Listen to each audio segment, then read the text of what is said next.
Programa Magali Amboni, agora aqui no seu portal IG Plus, traz um assunto que é crítico quando a gente fala de nível mundial. No Brasil, muito preocupante, porque a pauta de hoje é sobre obesidade infantil. Aqui nesse universo infantil na Liz, eu recebo ela, a proprietária da loja Fabi Liz. Tudo bem, Fabi? Oi, tudo bem? Obrigada por nos receber. Obrigada a você. E eu recebo ele, que é endocrinologista, Dr. Daniel Daltoé, que vem falar um pouquinho sobre exatamente um assunto que parece e é muito grave. Tudo bem, doutor Daniel? Boa noite. Boa noite, Magali. Boa noite, a Fábio.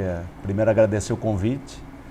E é um tema preocupante, sim. E estaremos aí debatendo sobre esse tema aqui numa loja infantil mesmo. E que tem tudo a ver. Tudo a ver, com certeza. E a gente resolveu falar sobre esse assunto, principalmente aqui na Liz, porque a Fábio encontra muito essa situação no dia a dia dela. Crianças com problema de obesidade, né, buscando uma roupa de criança que muitas vezes não serve exatamente por este excesso de peso. E aí eu fui pesquisar um pouquinho, fui ler um pouquinho sobre tudo isso, mais de 2 milhões de casos no Brasil, é alarmante. E numa conversa antes de tudo isso, o doutor Daniel me falou o seguinte: Magali, tudo isso começa em casa. Por quê? Verdade. Se nós pegarmos a estatística inicial, que se um casal de obesos, vamos dizer assim, o pai e a mãe obesos, 80% dos filhos vão ser obesos. Quando um dos dois, 50%, já cai a estatística, o pai ou a mãe. Isso porque é igual à alimentação? Não, só observando. Vamos observar as famílias americanas, latino-americanas. E se os dois forem magros, vamos dizer assim, só 20%. Então já entra no que você falou. A família interessa direto. Eu sou endocrinologista adulto, eu lido com a partir de 10 anos, pessoalmente, não lido naquele pequeno, jovem, criança. Mas ali a gente já consegue visualizar, né? Às vezes a família, os hábitos da família hoje influenciam muito. Outro fato que a gente notou muito são vocês, as mulheres, que mudaram os hábitos. Antigamente a mulher ficava em casa, acompanhava toda a alimentação do filho, hoje foram para o mercado de trabalho, hoje às vezes não acompanham nem o almoço, hoje eles já almoçam na escola, já tem aquela conta na escola lá, já acaba almoçando lá. Verdade. E às vezes a gente acaba não tendo nem tempo de analisar como é que está sendo essa dieta deles. O que eles estão comendo. Claro. Então com isso se estimulou aquela cultura americana de fast food, de comidas rápidas, e a gente perdeu o hábito assim daqueles alimentos ali, aquele famoso alimento que a nossa avó comeria. Comida de verdade. Comida de verdade que tanto se fala.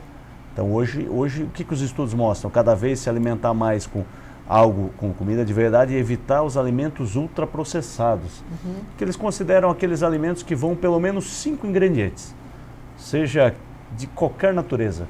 Aquele alimento que fica na tua casa, lá na tua prateleira, Magali, que tu esquece lá, aquele biscoito que está lá para deixar quase 1 ano, 2 e parece que não estraga nunca.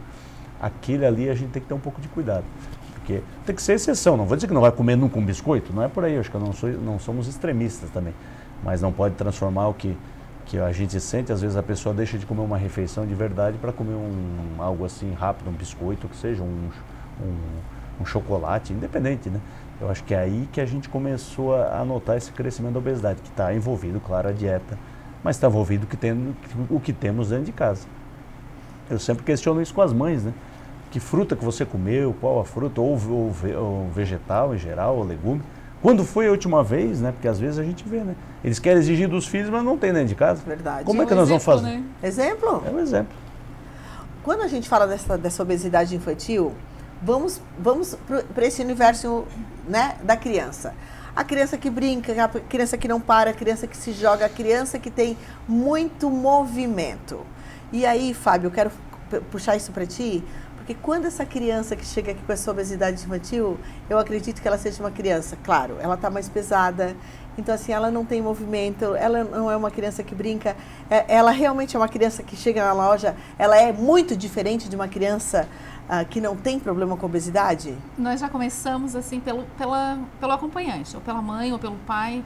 Eu quero uma roupa, tamanho 14, tamanho 12, mas para quem é? É para minha filha que tem 6 anos, ela é grande. Poxa, a gente já viu uma preocupação, né? Porque assim, ela é grande, não, ela não é grande. Ela tem tá acima, né, do peso, saúde. Sabe? Assim, então tu já vê essa preocupação que de repente como isso é tratado, como isso é visto, porque de repente precisa de um tratamento e os pais não têm essa preocupação ou não chegaram a essa conclusão de que realmente Não precisa conseguem fazer enxergar alguma o coisa, problema. né? Então essa já é a nossa maior preocupação. Uma outra preocupação, elas são assim, elas são mais tímidas, Queridinhas. sabe? Mas o que elas querem. E depois, mas eu não gosto de usar isso, eu não gosto de usar essa roupa, porque daí o meu amiguinho, de repente, vai me chamar de gordinha, eu não vou me sentir à vontade. Poxa, e nós estamos ali com um leque hoje, sabe, que tu podes fazer de brincadeiras, de caminhadas, busca um profissional, faz alguma coisa, como o doutor falou. É tudo hoje mais fácil você ir pegar comida industrializada, comida pronta, né? Isso é fácil fazer. Só que assim, você fazer um arroz, um feijão, uma carne, uns vegetais, é muito fácil. Com 15 minutos você faz isso. Então, de repente, assim, é mais fácil você tirar esse 15 minutos em casa preparando isso, que você já chama a tua família, do que você passar em algum lugar e pegar isso pronto, sabe? É os mesmos 15 minutos. Verdade. Então, assim, a nossa preocupação realmente é em trazer esse conforto para essas crianças, né? Porque é uma criança de 4, de 6, de 8 anos que veste um tamanho teen, mas é uma criança. Então, a nossa preocupação, como a dos pais, é vesti-la como uma criança, né? Doutor Daniel, quando a gente fala de endocrinologia, a gente consecutivamente pensa, né, tireoide. Perfeito. E aí, vou trazer isso para a criançada. Quando nós estamos acima do peso, nós adultos, nós enfrentamos muitos problemas, né? De repente, uma pré-diabetes, um problema de circulação, de respiração.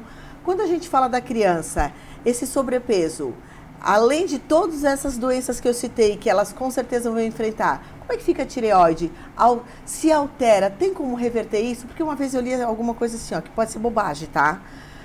Porque se a gente alimenta uma criança com muita besteira, o nosso corpo tem memória, a célula tem memória. Nós estamos engordando essa célula. Ela cria uma memória gordinha, ela tá gordinha. E aí fica difícil para perder peso. Faz sentido tudo isso ou eu tô falando bobagem? Não, tem. É difícil comprovar algumas coisas assim, é meio de observação, mas tem sentido sim. Muitas patologias aí que você citou têm ligação direta, é uma preocupação, porque às vezes no jovem a gente vai dosar um exame de insulina e a gente já começa, já está notando uma hiperinsulinemia, a insulina demais no sangue. Já é algo que não existia, é algo que está muito comum e está associado a essa, entre aspas, obesidade junto. Uma preocupação que às vezes como eles ficam retraídos, né? Já não querem vir na loja, já não querem, ficam com medo de não ter uma roupa adequada, já começa bem jovem. A vergonha. Começa a vergonha. Isso, E isso dificulta também para buscar um tratamento, né, Magali? Às vezes que seja com uma nutricionista, um psicólogo, para começar essa primeira consulta, essa primeira avaliação, um reconhecimento dos pais. Porque se os pais não der aquele start, aquele começo, como é que nós vamos tratar? A criança não vai bater na porta do pai, pai, eu quero ir lá no médico, eu quero ir no nutricionista, eu quero mudar minha vida. Onde é que vai começar isso? Não tem nem condições, né, ainda, Claro. Capacidade de entendimento para isso, né? Daí onde é que ele vai aprender isso? Vai ser pela internet, vai ser pelo YouTube? Onde é que ele vai descobrir isso aí, se a gente não visualizar? E é muito difícil para Fábio, ou para mim como médico, ou para ti como uma educadora, hoje tu está como uma educadora em saúde aqui, falar para a pessoa, não, você está assim com peso, acho que tem que procurar um atendimento, às vezes, se a Fábio falar qualquer coisa, é capaz de até espantar um cliente, algo assim, porque a gente fica muito preocupado de falar, às vezes com um familiar, o que for, acho que quem sabe. Mas nós temos que lidar que isso é um problema de saúde, é uma doença. A gente tem que parar de pensar que a obesidade é uma fraqueza da pessoa, não é uma doença, sim, tem inúmeras situações que estão envolvidas e podem ser tratadas desde jovem, por que não? E o problema maior, Magali, nós começamos a notar que se torna um transtorno alimentar e às vezes podem surgir problemas como a bulimia, como problemas que podem envolver anorexia também de rebote, problemas que podem gerar transtornos psiquiátricos importantes. Então não podemos esquecer isso, que é algo importante, é algo sério, sim. E deixar aquela criança de lado, que às vezes é aquela que poderia estar brincando mais ou estar na educação física da escola, daí ele fica de lado. Não, aquele, entre aspas, gordinho, não, esse aí no meu time eu não quero. Deixa ele de fora, ele não corre, ele não quer jogar bola, ele não quer nada. Então a gente também cria um ambiente excludente. Então a gente tem que ter muito cuidado, isso vale para as escolas, vale para tudo, vai botar na academia, mas aí não tem uma idade específica. Olha, como é difícil. Mesmo nos dias de hoje a gente vê que está aí, você citou números alarmantes, números gigantescos, mas a gente está fazendo algo diferente? Está estimulando? Eu acho que tudo vem para horas de lazer, horas menos... Eles usam um indicador hoje, Magali, que são horas tela, que vai mudando, né? Antigamente dizia até tempo na frente da televisão e tempo do videogame. Hoje é horas tela. Nós temos, em média, as crianças têm ficado de 5 a 6 horas na frente da tela, seja do celular, do tablet, do videogame, da televisão em geral. Onde o preconizado pelas sociedades de pediatria internacional fala no máximo 2 horas por dia, soma o que for. O resto tem que buscar horas de lazer fora da frente de uma tela. E isso aí é um número alarmante que a gente vê.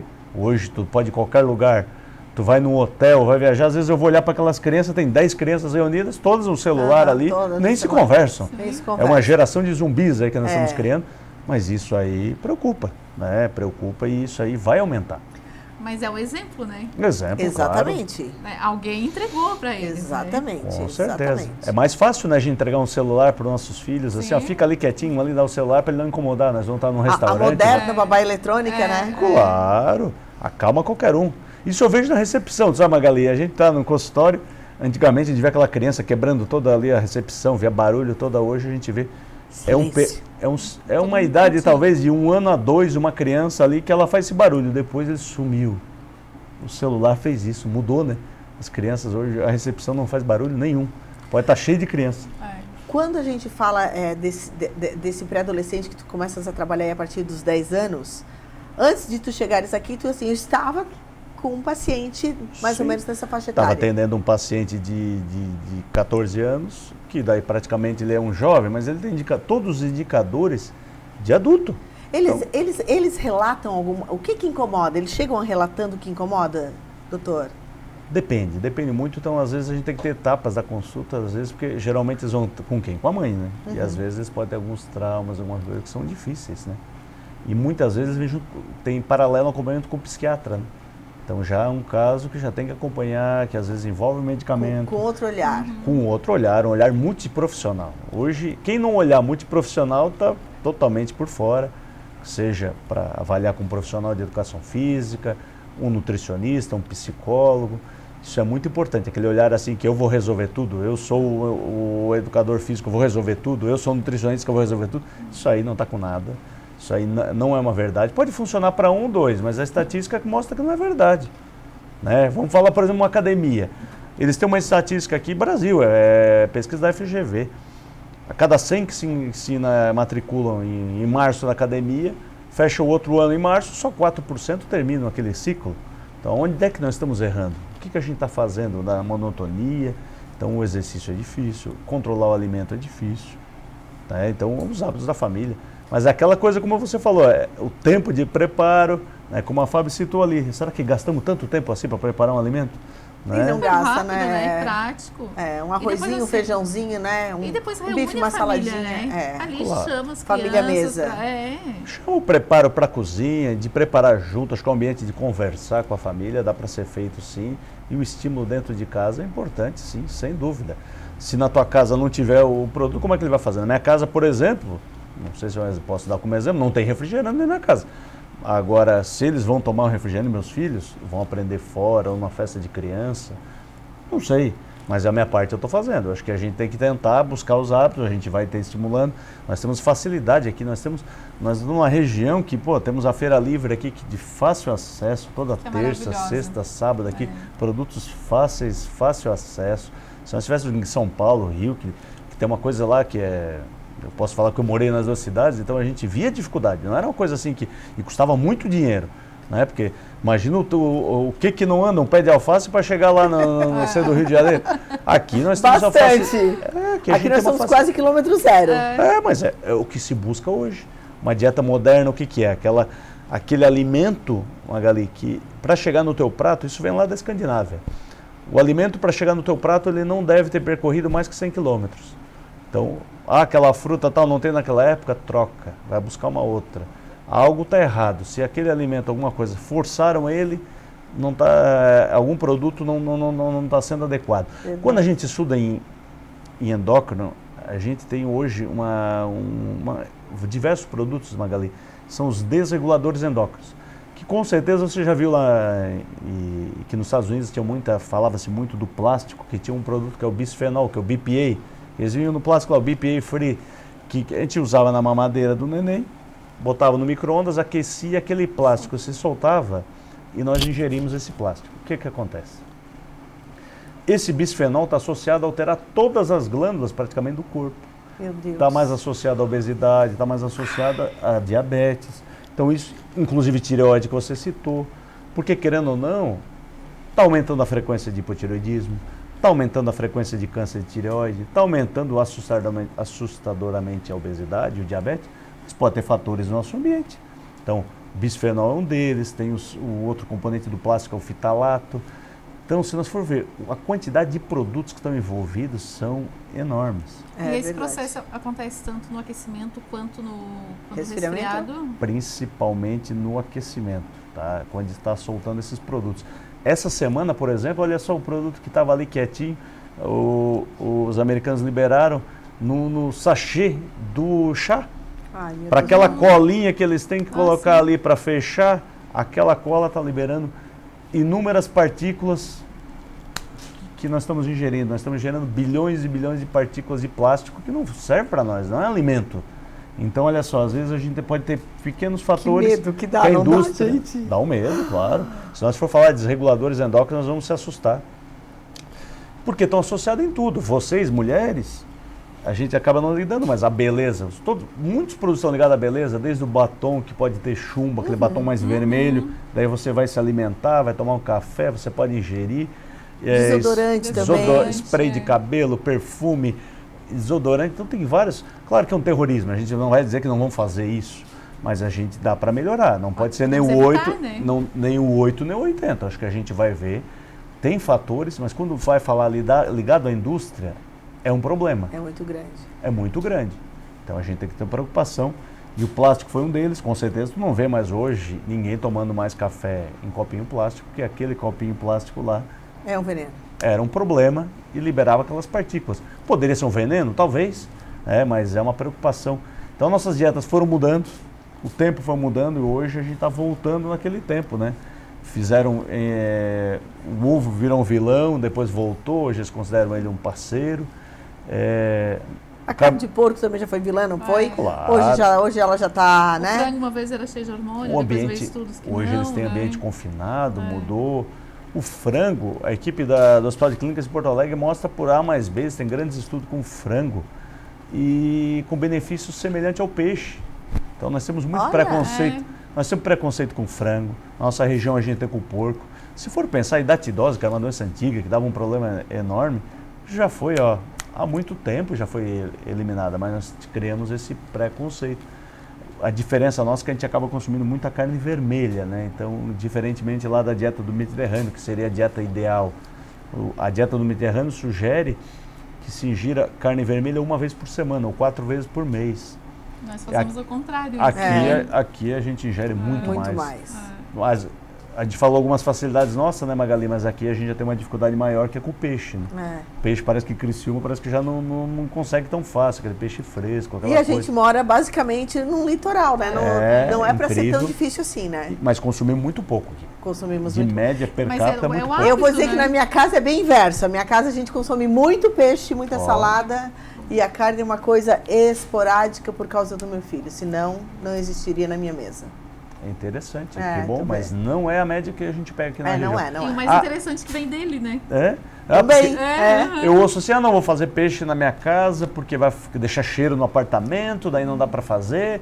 A gente ouve desculpa das mais diversas, a dificuldade de fazer, de comprar e o que for. Mas tudo isso vai somando para a gente ter esse quadro aí que se alastrou e que a gente cada vez mais está, vamos dizer assim, desembalando, né, desempacotando mais e descascando menos, que é aí que a gente viu a obesidade. Tinha um professor meu lá, quando eu fiz um aperfeiçoamento em São Paulo, o Dr. Alfredo Halpern, que ele dizia, ele já faleceu, mas dizia, geralmente o que engorda a gente não é o que a gente come com garfo e faca, é o que a gente geralmente come com as mãos. Ele não acreditava que alguém poderia ganhar peso com garfo e faca. Era uma teoria dele, era uma teoria muito interessante, mas você pode ter certeza que geralmente Se a gente combinar assim, falar o que a gente comeu assim com as mãos, assim, a gente não sabe.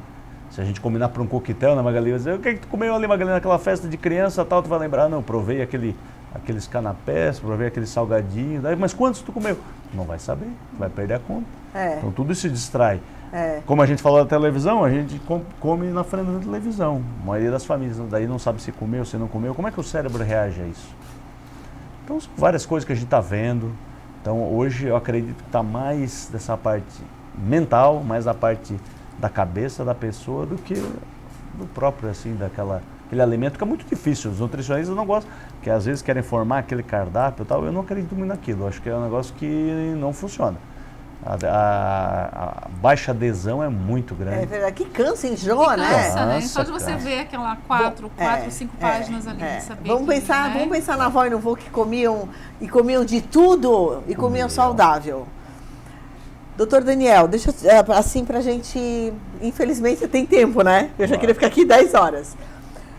Quando a Fábio falou assim, tem mães que dizem assim, meu filho é grande, ou pode ser uma negação, ou pode ser falta de percepção. Que recado tu daria para os pais quando, se fosse para alertar assim, vamos prestar um pouquinho mais de atenção sobre a obesidade infantil, como é que está o seu filho? No que os pais têm que de repente começar a prestar atenção?